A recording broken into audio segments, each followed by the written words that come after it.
Hello students, today I have come up with the next part of periodicity in properties. Okay, so today I'll just end this chapter by explaining to you what is electronegativity and then certain easy trends of acidic and basic character and position of hydrogen, why hydrogen is positioned in group 1 or why it is not positioned in group 7. There were certain arguments regarding this.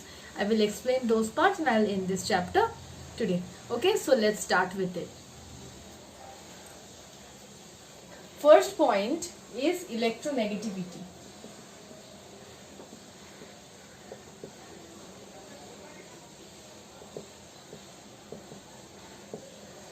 First point is electronegativity. In short, we will write as EN because I won't always write electronegativity entirely. Okay, what is electronegativity? Electronegativity is basically the tendency of an atom to attract the shared pair of electrons towards itself. Like, just consider the compound HCl. Chlorine is more electronegative than HCl. So, this is a covalent bond. HCl's bond is covalent bond. So, covalent bond means one electron is shared by hydrogen and one electron is shared by chlorine. So, since chlorine is more electronegative than hydrogen, what will chlorine do? Instead of remaining the shared pair of electron in the middle of the bond, chlorine will attract this shared pair of electron towards itself.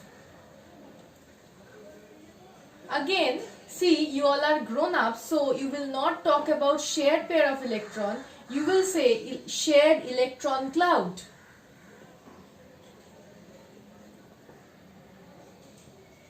HCl bond, electron cloud. What will chlorine do? The electron cloud will be towards chlorine and not towards hydrogen. As soon as chlorine develops, chlorine is attracting the shared electron cloud towards itself, so it will develop a partial negative charge, and since the electron cloud is not towards hydrogen, it will develop a partial positive charge. This was the concept of polar covalent compound, and this is mainly because of the electronegativity difference. One of the atoms having more electronegativity means if one of the atom is more electronegative, then it will attract the shared pair of electrons or shared electron cloud towards itself. So this is electronegativity. Now remember one thing, that like electron affinity, electron gain enthalpy, like ionization potential, electronegativity is not an inherent property of an atom. It depends on the environment, or it depends on the surrounding of the atom. Like, if you are considering molecule of H2S, the structures will be well explained to you in the next chapter of chemical bonding, okay? Like this is the lone pair of sulfur. If you are considering the structure of H2S, then hydrogen is at the left side of the periodic table, and since it is at the left side of the periodic table, it is considered as an electropositive element. But sulfur, being a non-metal, is considered as electronegative, and so the shared electron cloud will be shifted towards sulfur in both the cases, in both the bonds. So here, in presence of hydrogen, sulfur is more electronegative. Again, when we are talking about SO2, just think, in the periodic table we have oxygen and then sulfur, and the non-metallic character increases across a period but decreases down the group. So oxygen is more electronegative than sulfur. So in this compound, sulfur is less electronegative atom, and oxygen is more electronegative atom. So here electronegativity is not the inherent property, it depends on the surrounding atom, or it depends on the environment of a particular atom, that which one is more electronegative. Okay, now I'll come to the factors on which electronegativity depends. Okay, the first factor, all of you know, atomic number.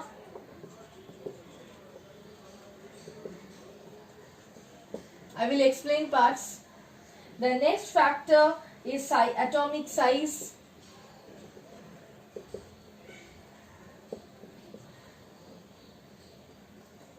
Number of electrons,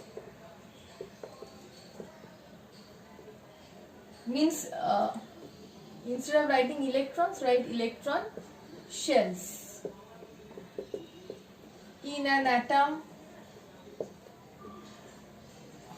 The fourth factor is oxidation state of the atom.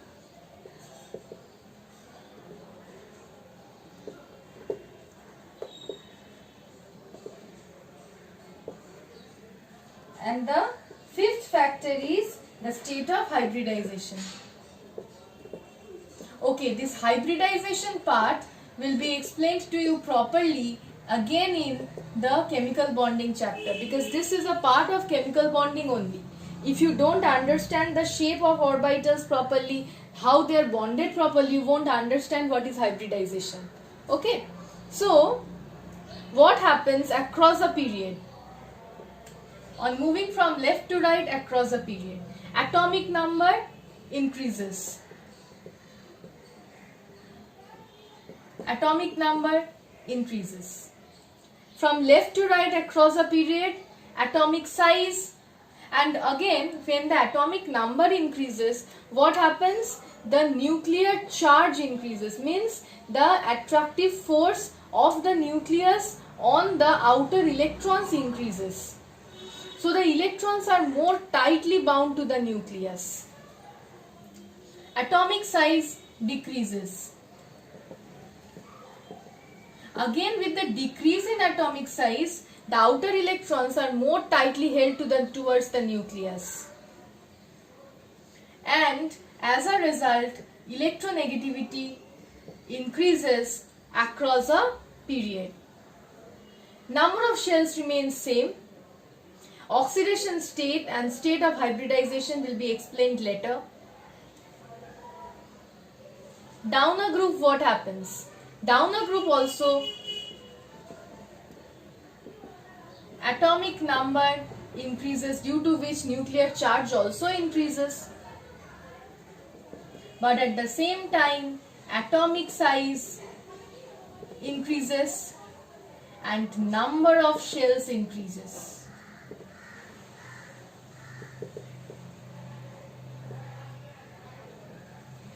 The combined effect of the increase in atomic size and number of shells will outweigh the effect of increase in atomic number, that is increase in the nuclear charge. So down the group, electronegativity decreases. Okay, so across a period electronegativity increases and down the group electronegativity decreases. Now, what is the relation between electronegativity and non-metallic character? See, this is so easy, because we know that what is a non-metal? A non-metal is that atom, means that element in which the atoms have a tendency to accept electron. And what is electronegativity? Electronegativity is also the tendency of an atom to attract the electron cloud towards itself. So, a non-metallic atom is only more electronegative than an electropositive atom or a metallic atom.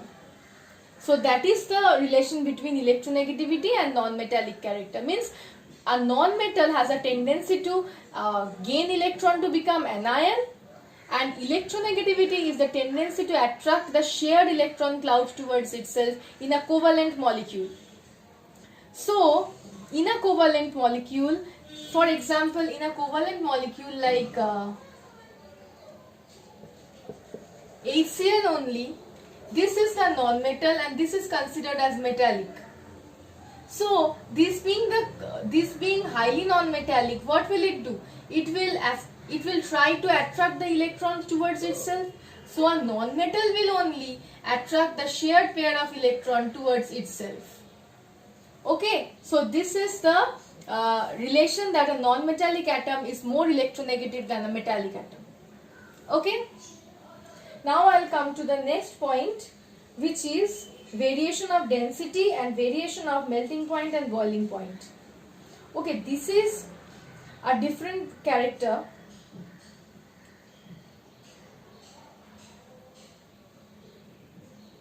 Okay, whatever periodicity and properties I am explaining now, all these are only for the representative elements. For the d block and for the f block, because of the filling of d orbitals, less shielding, means the d orbitals and the f orbitals have less shielding effect and less penetration effect. Because of the filling of those orbitals, their properties are a bit different. Their properties are not as same as those of the representative elements, but the periodic properties are mainly for the representative elements. Okay, so the variation of density and melting point and boiling point do not have proper reason. They do not have proper reason that why this happens, but their trend is not continuous also. Like for density in period 2, it increases, the density increases across a period. Okay, across a period. For period 2, the density increases till group 4A, and then again decreases.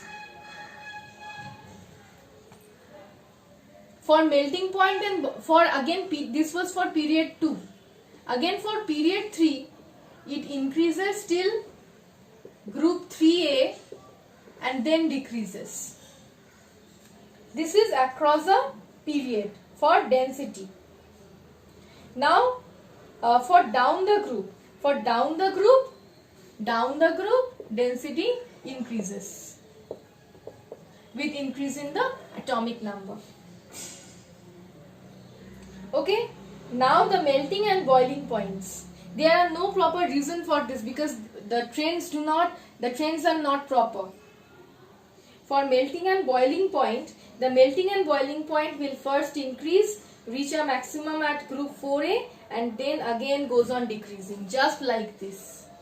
Melting point and boiling point will be just the same order like the density of period 2 across a period.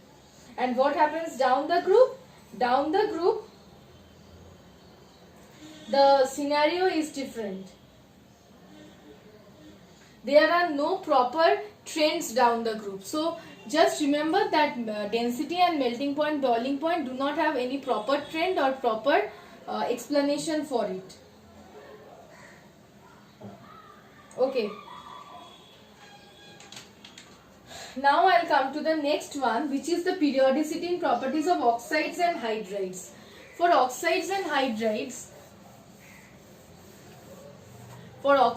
hydrides, remember that across a period, the oxides are basic in nature, means on moving from left to right across a period, we move from basic oxides to amphoteric oxide in the middle, and then again to acidic oxides. So on moving from left to right, we move from basic to amphoteric and then to acidic. And down the group,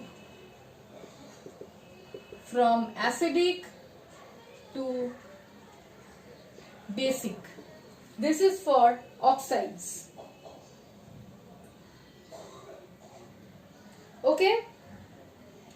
Now what will happen for hydrides? What will happen for hydrides? For hydrides also, the acidic property increases from left to right and decreases down the group. But for hydrides, not only the acidic property is important, but also the thermal stability is important. Thermal stability is very important for this was for oxides. Thermal stability is very important for hydrates. Hydrates across a period, thermal stability increases, and down a group, thermal stability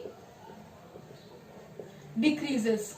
Now why this happens? Because see, hydride is a hydrogen is a small. Hydrogen is small in size. Now across a period, what happens? The atomic radii decreases.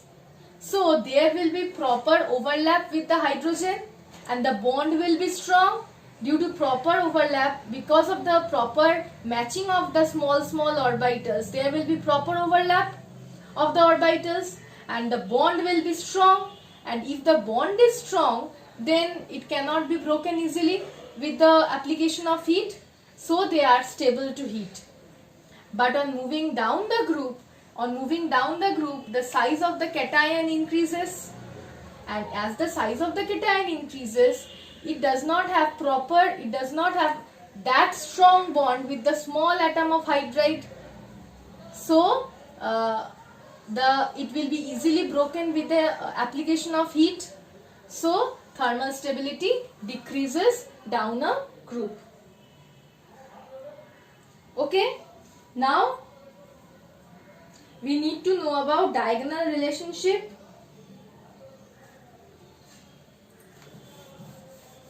The main properties are ionization enthalpy, electron gain enthalpy, and electronegativity.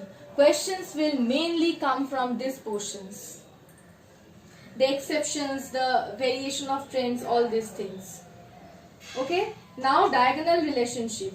It is noticed that, first let me write, then I will show you.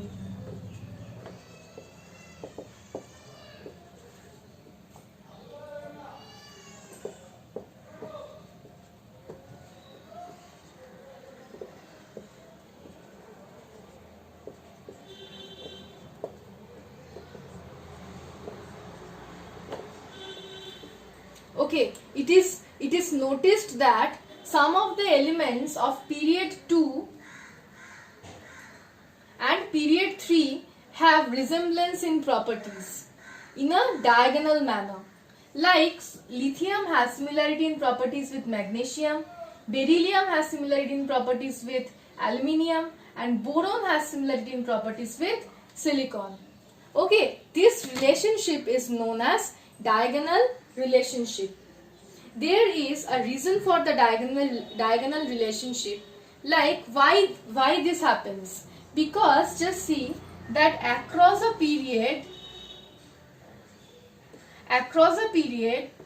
ionization enthalpy, electron gain enthalpy, electronegativity increases.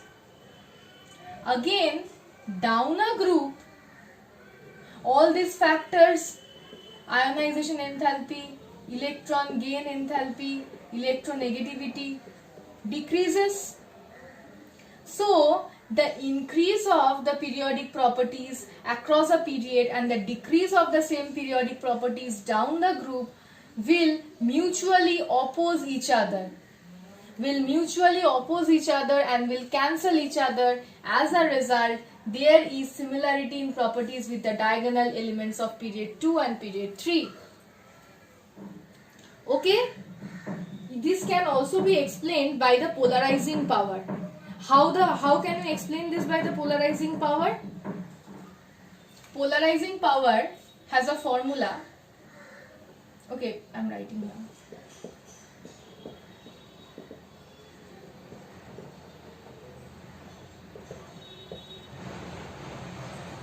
Charge divided by size. If you are considering charge of the cation, then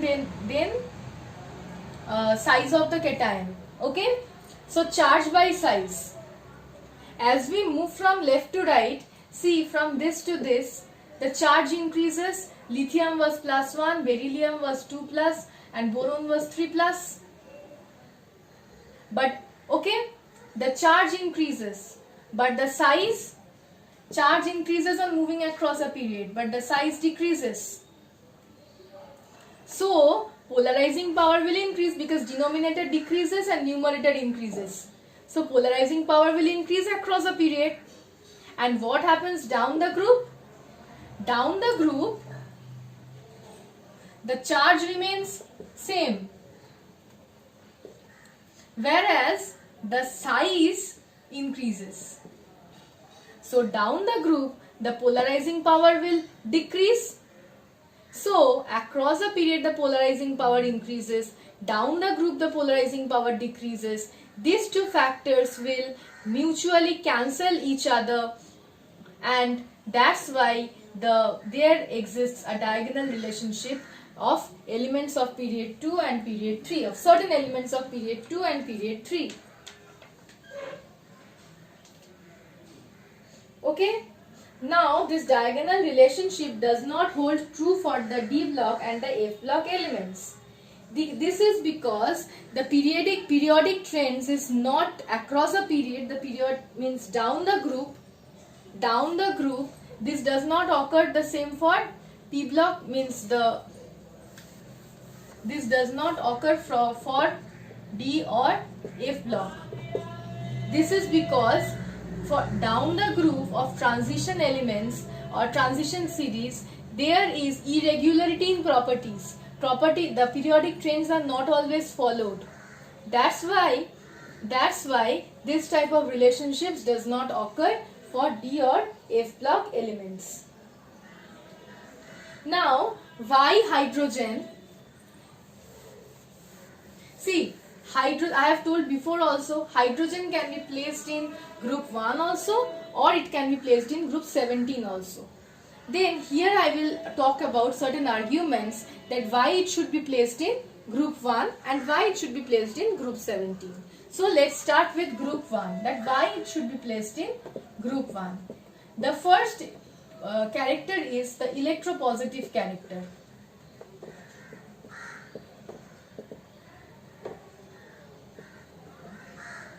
Like, see, sodium will give up one electron to form Na+. Hydrogen also gives up one electron to form H+. This is one character. The next property of this is valency. See, valency of hydrogen means both are univalent. It can form H+. Okay. The next point which I will come to is the electrolysis. In the electrolysis of NaCl, you will see that in the cathode, Na will gain one electron to form sodium, and in the electrolysis of HCl, you will see that at the cathode, H plus is gaining one electron to form hydrogen. Means 2H will give you hydrogen. Okay.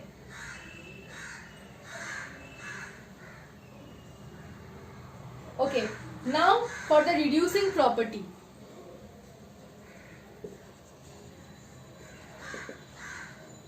It has we know that all the alkali metals are good reducing agents. Hydrogen is also a good reducing agent. Then formation of alloy.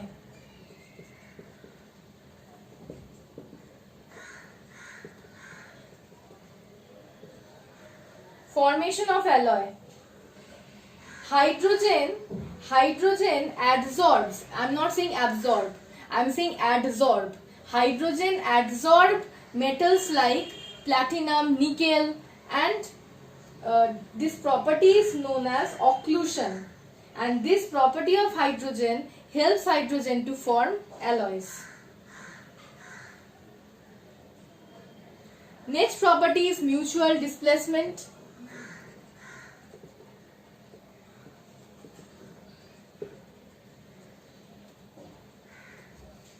Mutual displacement.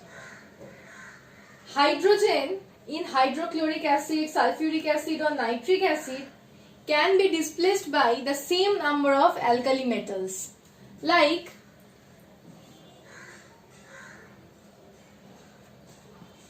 NaCl plus H2SO4 forming Na2SO4 plus HCl. See, there were 2 hydrogen atoms. In H2SO4, it is replaced by 2 Na atoms. Okay? Then the next property is formation of stable oxide. Formation of stable oxide.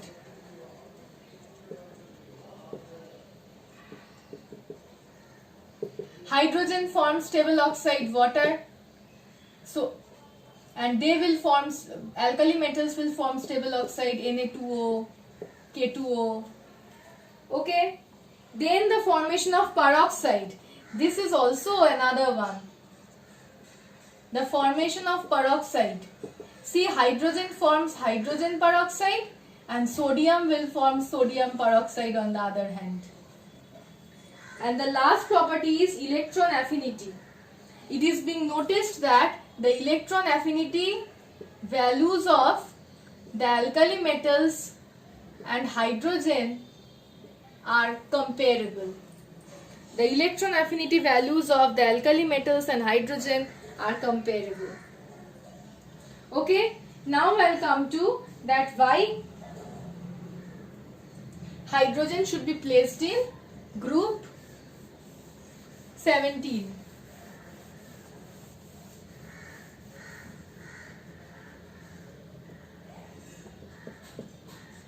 Okay, the first property is that univalent character only. See, like Cl minus, hydrogen can form hydride. Next is electronegative character. Cl can gain 1 electron to form Cl minus and hydrogen will gain 1 electron to form hydride. The next character comes here. Formation of anion, which I have told you already. Then covalent compounds. Formation of covalent compounds. If I come to the example of covalent compounds, then hydrogen will form covalent compounds like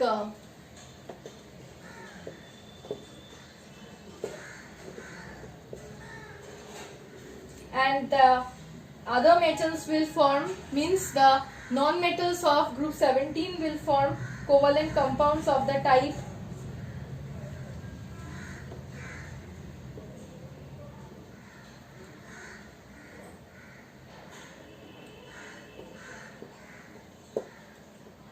okay, PCl3 and here it will be Cl2.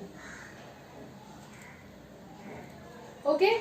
Then substitution by halogens. These are easy substitution reactions, you all know this.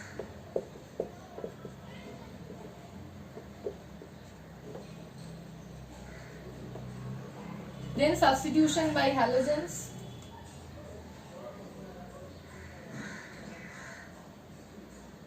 Then ionization potential. It is observed that ionization potential of hydrogen is high, just the same like the group 17 elements. And the last point is maintenance of continuity in the periodic table.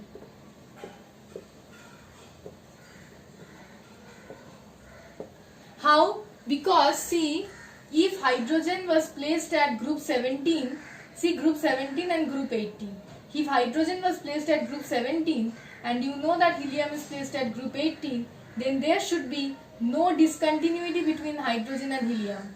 which now occurred because hydrogen is placed at group 1. So there would be a continuity. Okay? And now the last portion of this chapter is the position of inert gases in the periodic table. Position of inert gases at group 18 in the periodic table.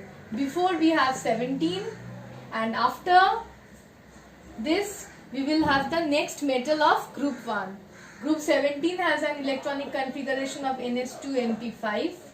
Group 18 has NS2NP6, and the next electronic configuration will be the next element of the next period of group 1, having electronic configuration of NS2, NP6, N plus 1, S1. Means if I consider one period, like I am saying that fluorine has an electronic configuration of 2s2 2p5. Okay, fluorine, okay. After that, neon will have an electronic configuration of 2s2 2p6, and just after that sodium will have an electronic configuration of 2s2 2p6 3s1. Okay, so it is placed in between the most electronegative element and the most electropositive element in the periodic table. It acts as a bridge between the most electronegative element and the most electropositive element of the next period in the periodic table. Okay, so this is all about the chapter periodic properties. From the next video I'll start with the S block elements. That also I'll complete soon. Okay, so from this chapter your major important points are electron ionization enthalpy, electron gain enthalpy, and electronegativity. All these points are new to you.